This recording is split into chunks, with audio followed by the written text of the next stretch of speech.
when I said Michaela and I came up, Mary. thank you, Mary. Thank you, everyone. Hi, Michaela. It's good to see Hi, you. and hello, Hi. everyone. Yes, hello, everyone. We're so happy to be here on Earth Day to share this day with you. But, I was thinking before we started that it's okay with us if you want to go ahead and celebrate Earth Day every day. That is perfectly Hmm. fine, too. So I just want to show you my shirt that I wore today. That says less oil, more courage. So I just thought it was an appropriate shirt to wear on the day today where we discuss our book and we read our book to everybody. I Um, have I have my so, water protector earrings on. They have little waves, little water protector earrings. oh, they're so pretty. Yay. All right, I'll start. Anyway, Yay, it's good to be here. We're happy to be here. So I'm going to talk to start before we read the book and then talk more about the illustrations and so forth. The inspiration for where We Are Water Protectors came from. And so, if I could do this right, Michaela. Oh, I did. Oh, yay, yeah. bravo. Okay. So I wrote this We Are Water Protectors. Basically, it was written as a love letter from me to the Standing Rock Reservation and also pretty much indigenous peoples everywhere that are fighting pipelines and just the extraction industry in general. And when I say extraction industry, I'm saying, fossil fuels. Anytime you have to go into the earth to take out the resources. That's what I'm talking about here. So in Standing Rock, if you don't know, when I speak about is actually the Standing Rock Reservation, which is located here in North Dakota. My tribe is the Turtle Mountain, as Mary mentioned, and my tribe is up here, really close to what is Canada. But back before it was, my tribe just, went back and forth across this medicine line, as we refer to it. Anyhow, the Standing Rock tribe is located here. And the company, there was a camp. When I say Standing Rock, what inspired me was the camp that was set up in response to the company that was wanting to build a pipeline across the, just north of the Standing Rock Reservation and across the Missouri River, as you can see here. So, of course, this is affecting the water. It affects this is the only source of water for the Standing Rock Reservation. But again, it's bigger than, I don't want to say bigger than drinking because water is life, as we know, but it's bigger than, water affects everything. And so if it's going to leak, which pipelines do, and there has been a 60% increase in pipeline leaks since 2009. So pipelines leak all the time. And the unfortunate people or things or creatures and our relatives that must deal with that are animals and plants and the four-legged and the two-legged and the winged ones, the crawling ones, the snakes, the fish, everything that lives on this planet, including us, need water to live. And we can see that now, certainly I think with this pandemic that's been going on, that we need water. What do we need? We tell people wash your hands. You can't wash your hands if you don't have clean water. So anyway, this is my inspiration with Standing Rock. The the camp that was set up here in opposition or to stop the pipeline from being built across the Missouri River and across the tribal lands, because there are also sacred burial sites here as well. And this is just a picture here you'll see of what the lands actually look like here in the Standing Rock area. And then here again are some pictures of the camp when it very first began. It started just as just a few people setting up camp here to just make them aware that we're here and this is our land, and we are going to make sure and we are standing for the land because someone has to do it. So this is what this is where the camp began, and this is where my inspiration began. Now, this started in April of 2016, the actual camp. I wasn't made aware of it till probably June of 2016 when it started becoming, because if a lot of you who have known about it, it wasn't really something that was in the media very much, you know. It was only small little snippets I would see on social media about it, and that's when I became aware. And then I just was like, it consumed me, really. It did. It was part of, like, I just felt like I was there. I mean, it was there in my heart every single day. But here's I just wanted to make sure to include the Turtle Mountain, Chippewa. That's my tribe here. The flag was there. So, you know, there was over 500 tribes that ended up at Standing Rock.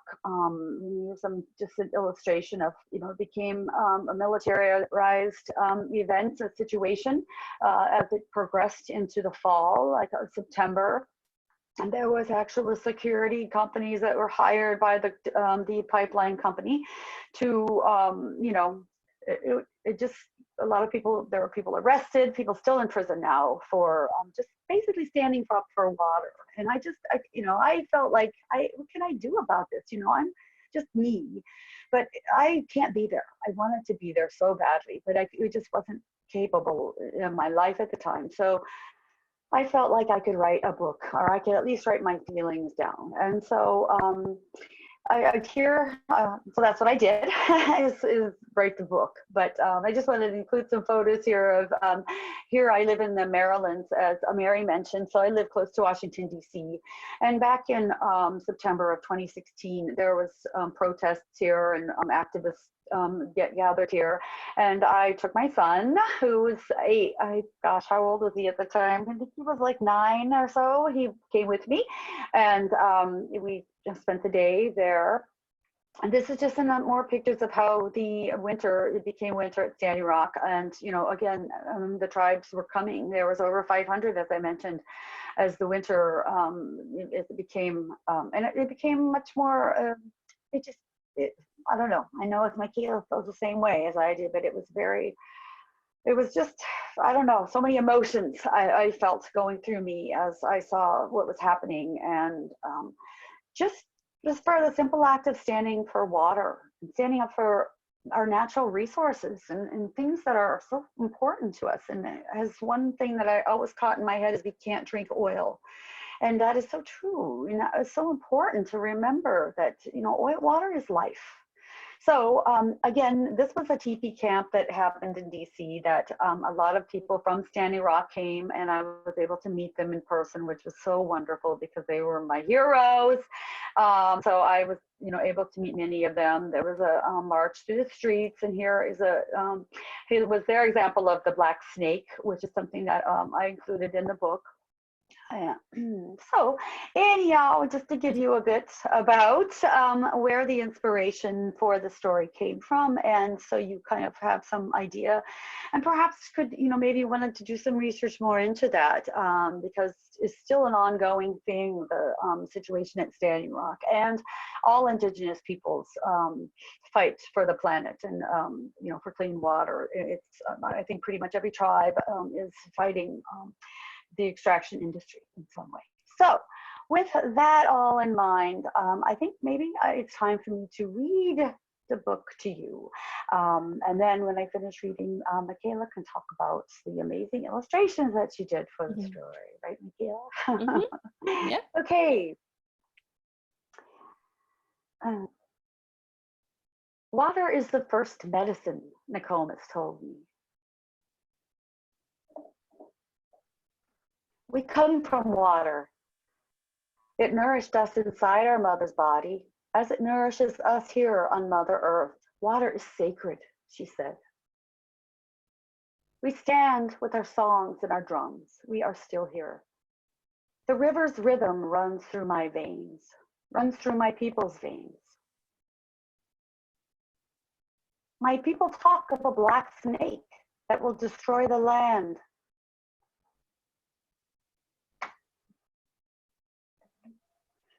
Spoil the water, poison poison plants and animals, wreck everything in its path.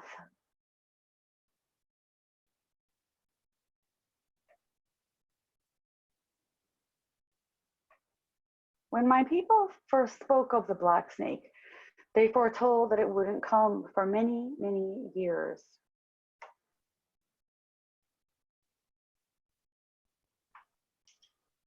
Now the black snake is here. Its venom burns the land, courses through the water, making it unfit to drink. Take courage. I must keep the black snake away from my village's water. I must rally my people together to stand for the water, to stand for the land, to stand as one against the black snake. We stand with our songs and our drums. We are still here. It will not be easy. We fight for those who cannot fight for themselves. The winged ones, the crawling ones, the four-legged, the two-legged, the plants, trees, rivers, lakes.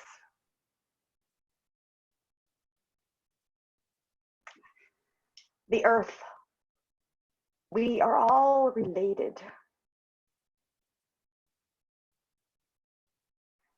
Tears like many waterfalls stream down, tracks down my face, tracks down my people's faces. Water has its own spirit, Nicole has told me. Water is alive. Water remembers our ancestors who came before us, she said.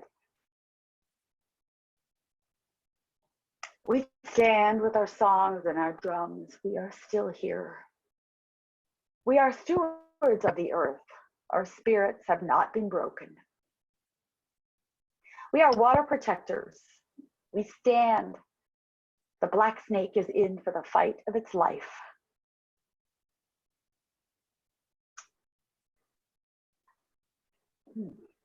And now, Michaela, sorry, I cry sometimes. Anyway, Michaela's going to be the water, Earth Steward and Water Protector pledge with you. I don't apologize for crying. Okay, so thank you for reading that, Carole. So now we're going to look at the Earth Steward and Water Protector pledge, and feel free, wherever you're calling in from or watching us from, feel free to say it along with us. Maybe you've already taken it. If so, please take it again. But anyways, I will do my best to honor Mother Earth and all its living beings, including the water and land. I will always remember to treat the earth as I would like to be treated. I will treat the winged ones, the crawling ones, the four-legged, the two-legged, the plants, trees, rivers, lakes, the earth, with kindness and respect. I pledge to make this world a better place by being a steward of the earth and a protector of the water. Yay. Thank you, Michaela. Oh, yeah, of course. Yay, it was wonderful. Yay. And now we get to look at your amazing illustration process and how which you did, and how you made beautiful magic from the words that I wrote. Thank you. I love you. So I love you. So Carole, go ahead and stop screen sharing. Okay, sorry. No, okay. And then I will start the screen sharing. So you guys can tell as let me see, go back up here. Carole demonstrated, she put a lot of heart into her story, and that was really apparent to me from the beginning. And it was really an inspiration. So it really encouraged me to come at it too with a lot of heart and love for the book and the story. So I'm just going to walk through a little bit of the process and behind the scenes, just how you get to a final book. And you can see here, just with this first slide, here's my really loose, rough sketch for the cover. And then here is how it turned out, the final illustration. Amazing. And so I start oftentimes, after I've read the text, which just comes to me in a big Word document, and I read through it a lot, and I really try to mull it over and immerse myself in it and make tons of little notes on the paper, just lots of scribbles all over the place. And a lot of that doesn't actually ever get used, but it's all just part of the process to get, to the final product.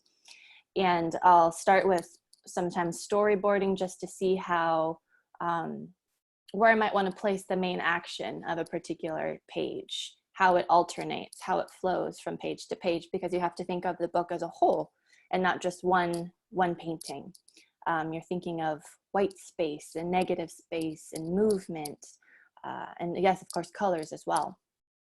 And so here are just some other loose sketches on the right, when I was just trying to figure out maybe who this little girl was, and who Nokomos was, who grandmother was, who the mom, who we don't really see except in that second spread, what the mom might look like. Just starting to really dive into it. Oh my gosh, I have a cat here who's trying to say hello. Oh, I was hoping the cat would come today.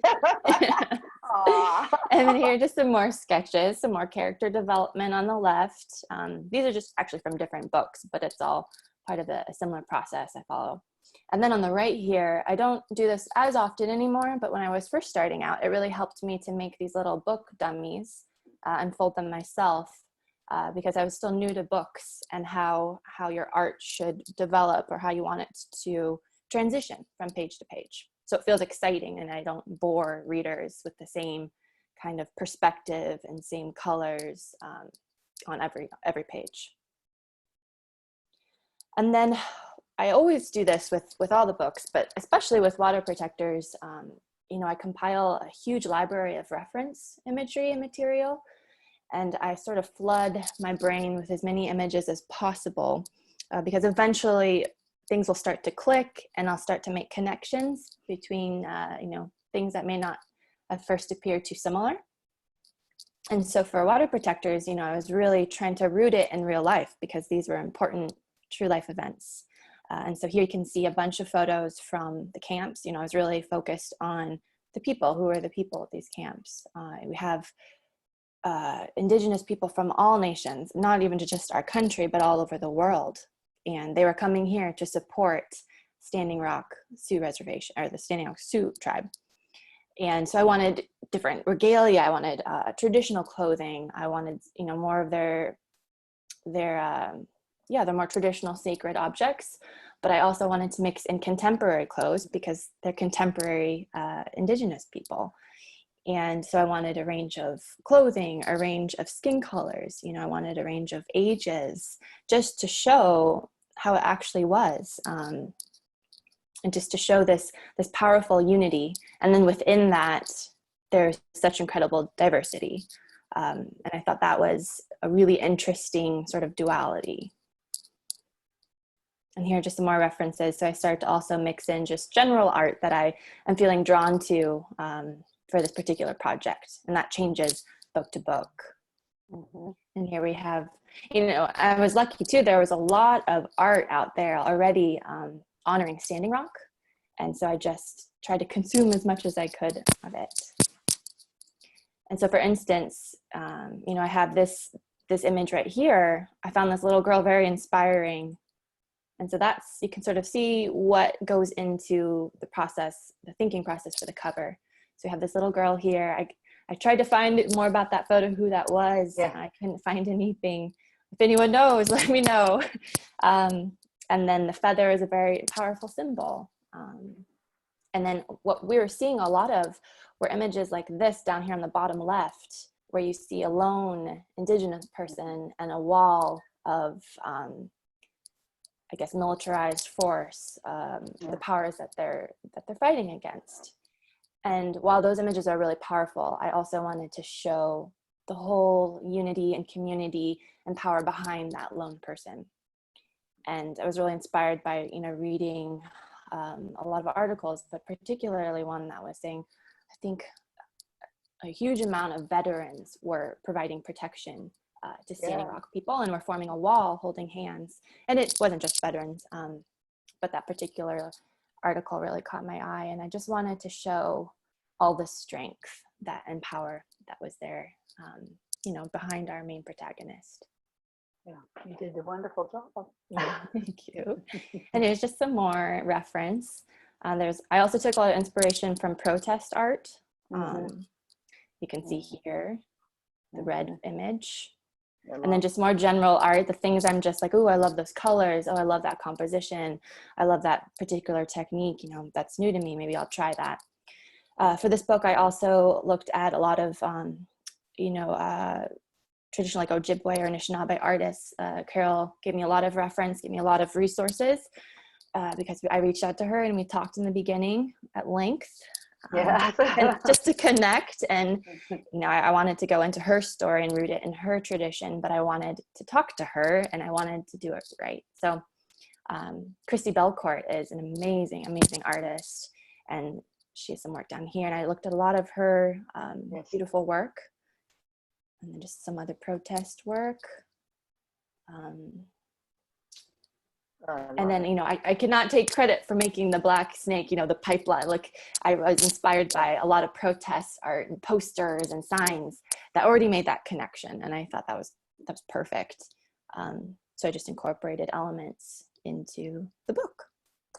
Do you keep that like on your, like above you when you're working, like this type of thing, so that you can see, you know, to be inspired by it? Yeah, I do, because the studio I work at doesn't have internet. So I have to like print things out and then plaster them all over, or save things to my phone or my iPad. And it's good for focusing because I can't get distracted by all sorts of other websites, social media and things like that. But then when you are trying to reference things, you have to like keep running back and forth to internet connection to find, you know, a reference of a hand or a turtle. Yeah. I think it's neat though to have it around you. Yeah. You know, that you have it, like, so if you're working, you can just look up and see it. And then just, I don't know, it's just having it near, like with books around me. I just feel, you don't know, somehow you absorb them. I don't know. I feel somehow. You know, and when you look that's up, why I love to just flood my brain with all these images. And then at a certain point, I have to say, okay, that's enough. I have a lot of fun just looking around at beautiful art. And then I have to say, okay, it's somewhere in my brain. It's somewhere in my brain now. I just have to. And I'm sure writing is do something with it. Similar. Yes, it was gonna exactly. I was gonna say that's what I do with writing. Sometimes I just read all kinds of things, and then I just have to stop and say, okay, it's in there somehow. However it comes out, and whatever it comes out in form, it's all been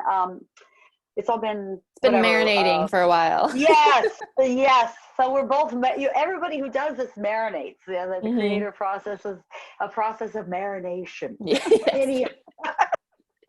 Okay, so after I go through that long process you're fine, of reference and whatnot, and then I do start to clean up my messy sketches, and I hop on the computer and I sketch digitally because it enables me to change things and revise, and it just keeps it more editable as we move forward, because then we go working with our art director and our editor and that team, things change. So I like to be able to have some flexibility with my sketches.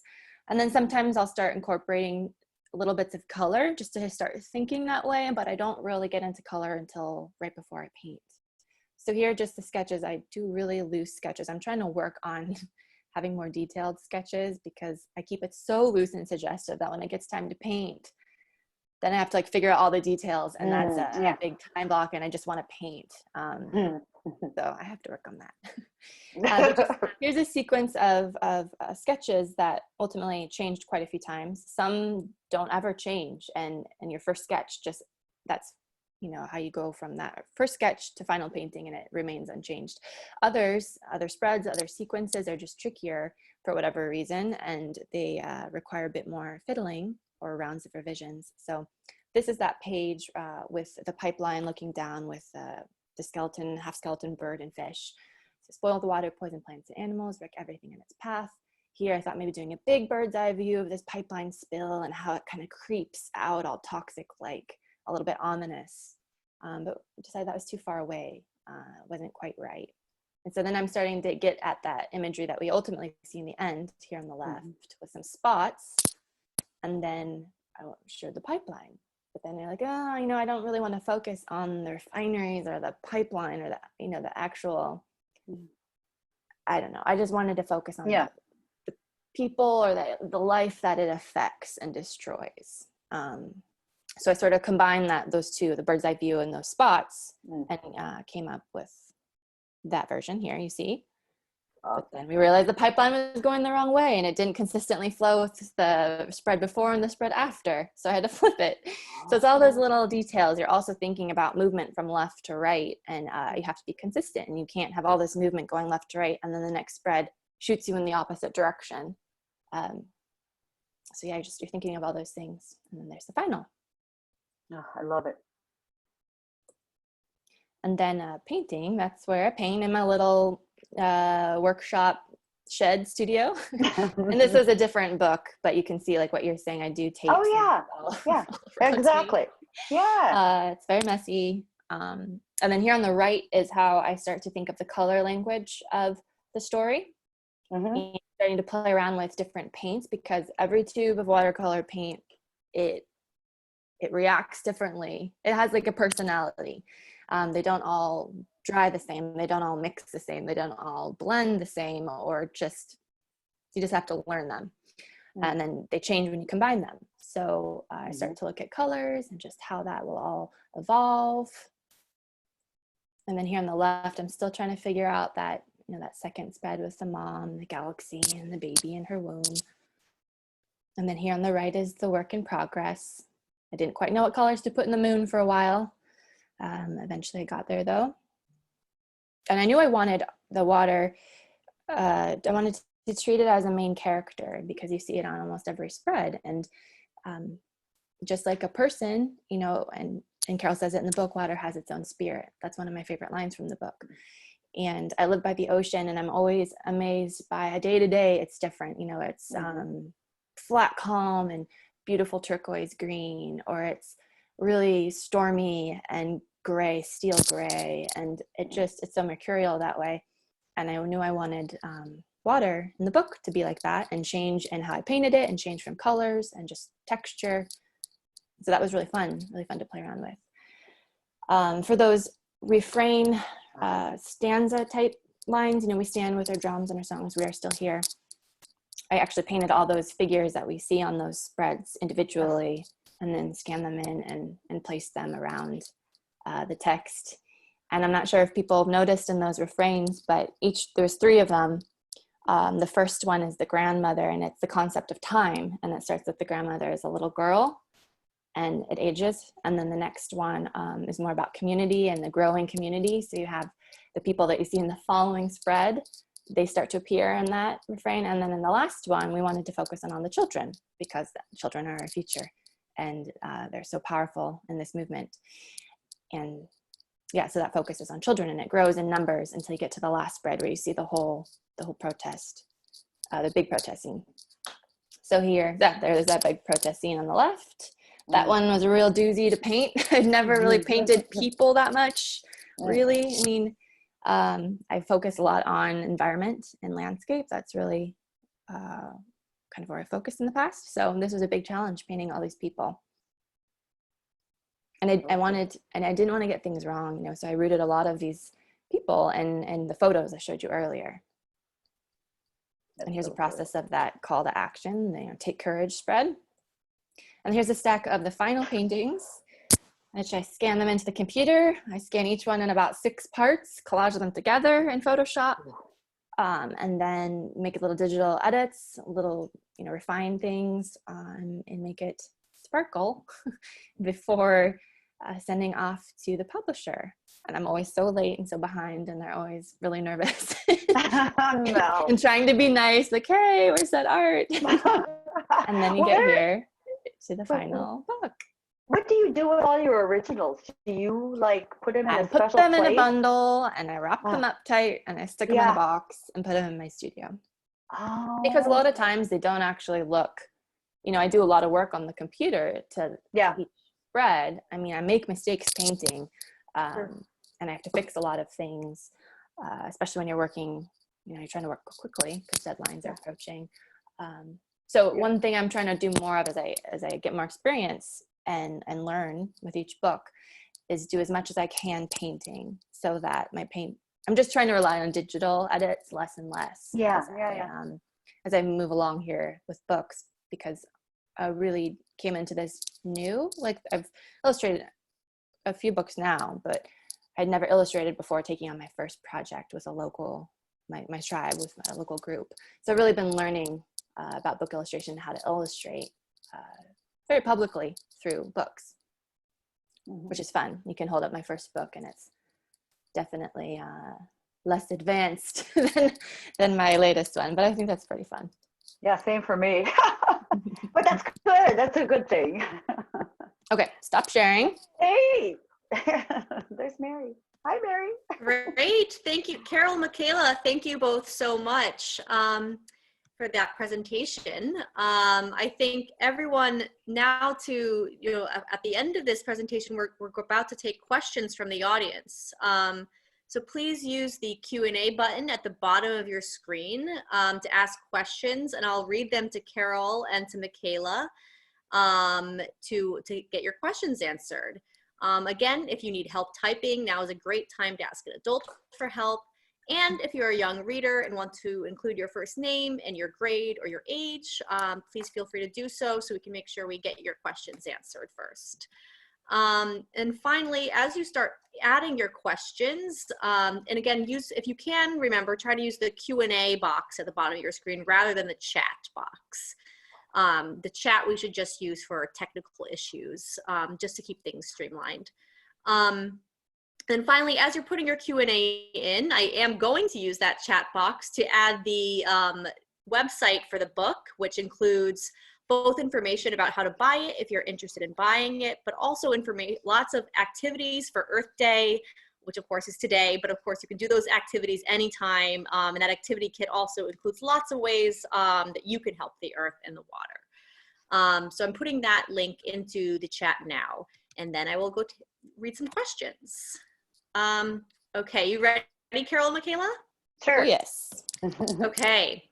So the first question, I had a couple young readers ask the same question, which was, it was a little bit of a clarification about the art in the book that I think Michaela will probably be able to give a great answer for. No pressure, Michaela. Yeah. A couple readers really reacted to the pipe spread, the spreads of the pipe, and asked, is the black snake the pipes? And a couple people asked that. So I think that really seemed to have an impact, those spreads. Okay, yeah.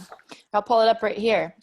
So here we have that black snake pipeline. This is the first time you see it, like, fully. I think in the preceding, one of the earlier spreads, you see it sort of hinted off in the distance. But yes, so the black snake in the story are referencing oil pipelines. So black snake equals oil pipeline. and that is in reference to, Carole can speak more about it if she wants, the prophecy that talks about a black snake and how they're interpreting that now to be oil pipelines crisscrossing our lands, causing so much damage to our environment. So yes, that was something really interesting that I really liked about Carole's story, was that she never really comes out and says oil pipeline or things like that. And I wanted the art to reflect how she approached it. I really wanted to focus on the people and the water protectors and the strength and their fight and their movement and all the reasons that they're fighting, what they're fighting for and who they're fighting for. So we didn't want to focus too much on the pipeline industry or anything like that. I did debate for a while, should I show the armed militarized private security with the dogs and the oh my gosh, they had all sorts of things, rubber bullets, the water guns, they're putting people, just a lot of stuff that I won't get into, but ultimately it's a story of hope and of what we're fighting for, and we wanted to inspire, and like Carole said, I wanted it to be a love letter and honor everyone who's on the ground doing this work already. And so yes, a long answer to say pipe or black snake is the oil pipeline. Yes. I hope that answers the question. Great answer. Thank you for that question. Very good. So another question we have is, let me see. So from Laura Pegram, sorry, Laura, can you just please describe the editorial process for both text and art? Carole, do you want to start with your text? Oh, well, gosh. Well, I'll just start first by saying the story originally, when I wrote it, had started as a young adult novel. It didn't start as a picture book because I had a lot more content and a lot more, information I needed to talk about that I felt was a little bit heavier for a picture book reader. So I thought, well, young adult. But I realized then as I was writing it and researching that it was going to take me a lot longer to get the story out than I wanted, because I felt this story needed to be told now, well, back then, which I think it was in 2017 when I wrote it. And so I felt like, well, I need to get this into a picture book or some faster. I mean, not that picture books are easy, don't get me wrong, but I just knew that I had less words to work with, to mold into a story. And I had written picture book before. So I felt like, well, I will start this as a picture book. So it started out as a much more narrative story. It didn't start out, it was more of a story, just more of a linear story, I would say. And then my agent, who is my friend and who is very good to me, said, well, maybe we could look at this. You have some lyrical words in here. Do you want to maybe think about making it a little more lyrical? And I immediately said, no, I can't do that. And so I think about things usually for a few days when I am not sure. I let it sit in my head and ponder it, while I'm doing my everyday things. It's always in there, motion around. And then on the third day, I just said, well, I'll just kind of sit down and see what happens. And then I just wrote it. And it pretty much came out the same way it is in the book. The only difference was when it went to the publisher, they just wanted me to flip-flop the first lines. But otherwise, it kind of worked out to be it's amazing what you can do when you don't think you could do it. It's true. Right? So that's my story. Okay. And then that edited document came to me as a manuscript, and our editor, Makisha, she took that, and her art director, and they broke it up into pages for me. They're called galleys. And so then I get those sort of storyboards, and then I begin that sketching process, like I showed earlier, in that whole research process. And then when I have the first round of finalized digital sketches, I send those to our team, Makisha and Aram, and they mull things over. They also consult usually the author, just to, especially with texts like this, which are culturally specific, at least to a degree for this story. It's somewhat more universal, but it's rooted. I wanted to root it in Carole's culture, her Ojibwe culture. We do want to consult the author and make sure things are respectful and accurate, and then for me to change things if necessary from the beginning. And then we'll look at that with the author's feedback, and they'll also just do their normal sort of editorial feedback and revisions for me. Like, hey, we love this. This isn't quite working. Have you considered this? Blah, blah, blah. And they'll give me a lot of feedback. And then I take all of that and I do another round of sketches revising that I've already turned in. Like I mentioned earlier, some of them are fine from the beginning and they get approval from the beginning. Other times, other sequences, it takes maybe 3 or 4, sometimes just 2 rounds, back and forth over email, sometimes 3 or 4. It's really gone beyond that for me, which is great. And then you get the approval to begin painting, because we want to have all those sketches as finalized beforehand before I start painting, because I can't really change. I'm limited in what I can change as soon as I start putting paint on paper, because normally I don't have the luxury of a lot of time to be able to repaint things. So yeah, and then once I turn in those paintings, sometimes there'll be some revisions, little things, they're usually really great about, we're not going to have you repaint the whole thing, but can you digitally tweak this, or can you add in this, or things like that. and then we consulted and sent the book off to a few people. I don't know how many, Carole, maybe you know, but a few people within the Native Kidlit community for review to get their opinions, sometimes make a few adjustments there. And I can think back only maybe one time where sometimes, you know, I get the manuscript, they gave me the text layout, I send in sketches, and then the sketches will make something clear that was tricky in how they laid the text out. And they'll actually come back and say, like, oh, based on your sketch, we actually want to flip these spreads and we want to actually move this sentence to this page, just because I think with what you're trying to do with the illustrations, you know, I think this will work better. And that happened, I think, only one section for water protectors, and that's pretty common in my experience. So yeah. Great, thank you both. I think that answered, there were a lot of process questions here, so I think that helped cover a lot of those.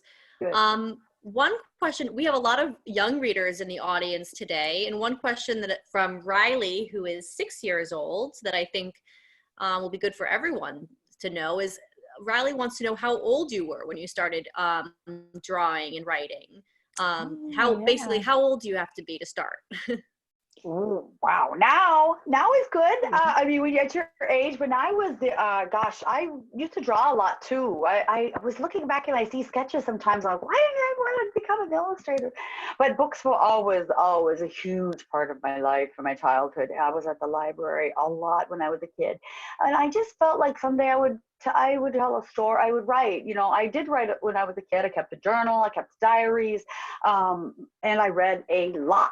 So if you know, reading is so important about if you want to be a writer. You know, I can't stress enough how important it is to read as much as you can, because it just helps you. You know, even things that I think maybe I read that like, why did I read that stuff when I was? But it all helps you in some way or form. You know, it's going in there and it's going to the place it needs to go. And it's sitting around and it's gelling and it's stewing until the time it needs to be cooked.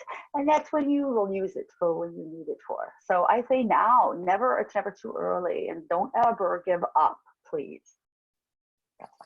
Yeah. I mean, I was also, I read so much growing up and couldn't get enough books. And I had an older sister. She's about 5 years older than I am. And she, you know, I always wanted to copy her. And she had all these sketches. She was just a great drawer. And so I also wanted to be like her. So I had my sketchbooks and I was filling them up as a little kid. And I'm at my parents' house now in Sitka.